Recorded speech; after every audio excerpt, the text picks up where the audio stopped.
He tried to gauge the distance to safety. "I'll do it until I can't any more." The harbour lay behind a huge set of gates at the far end of Batavia's central boulevard. Once those gates closed behind them, they'd be beyond the crowd's reach. Unfortunately, they were at the tail end of a long procession moving slowly in the heat. The gates seemed no closer now than when they'd left the humid dampness of the dungeon at midday. A rock thudded into the ground at Arent's feet, spraying his boots with dried dirt.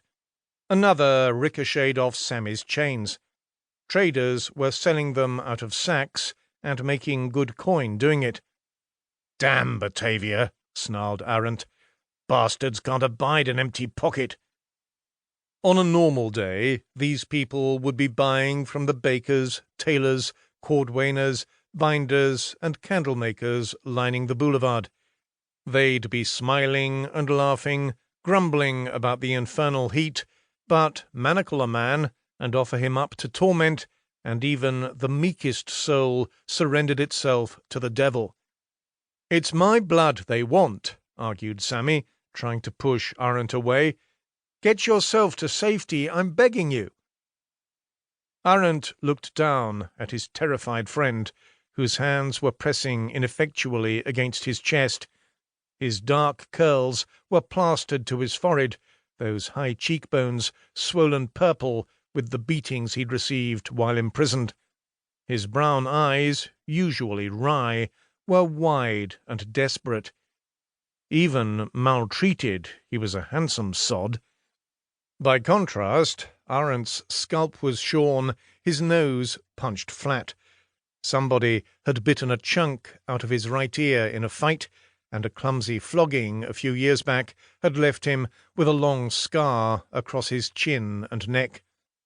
"We'll be safe once we reach the docks," said Arent stubbornly, having to raise his voice as cheers erupted ahead of them.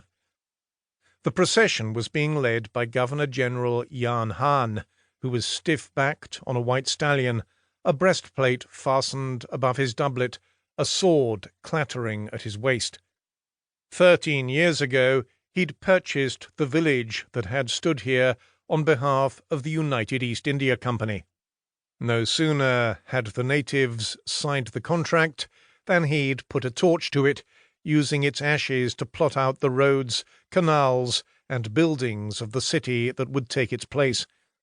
Batavia was now the company's most profitable outpost, and Hahn had been called back to Amsterdam to join the company's ruling body, the enigmatic Gentleman 17.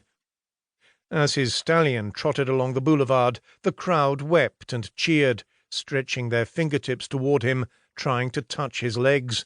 Flowers were thrown on the ground, blessings bestowed. He ignored it all, keeping his chin up and eyes forward. Beak-nosed and bald-headed, he put Arent in mind of a hawk perched atop a horse. 4 panting slaves struggled to keep pace with him. They were carrying a gilded palanquin with the Governor-General's wife and daughter inside, a red-faced lady's maid scurrying alongside it, fanning herself in the heat. Behind them, 4 bow-legged musketeers gripped the corners of a heavy box containing the folly. Sweat dripped from their foreheads and coated their hands, making it difficult to hold. They slipped frequently, fear flashing across their faces. They knew the punishment should the Governor-General's prize be damaged. Trailing them were a disorderly cluster of courtiers and flatterers, high-ranking clerks and family favourites, their years of scheming rewarded by the opportunity to spend an uncomfortable afternoon watching Hahn leave Batavia. Distracted by his observations, Arent allowed a gap to form between himself and his charge. A stone whistled by, hitting Sammy on the cheek, bringing a trickle of blood and jeers from the crowd. Losing his temper, Arent scooped up the stone and hurled it back at the thrower, catching him on the shoulder, sending him spinning to the ground.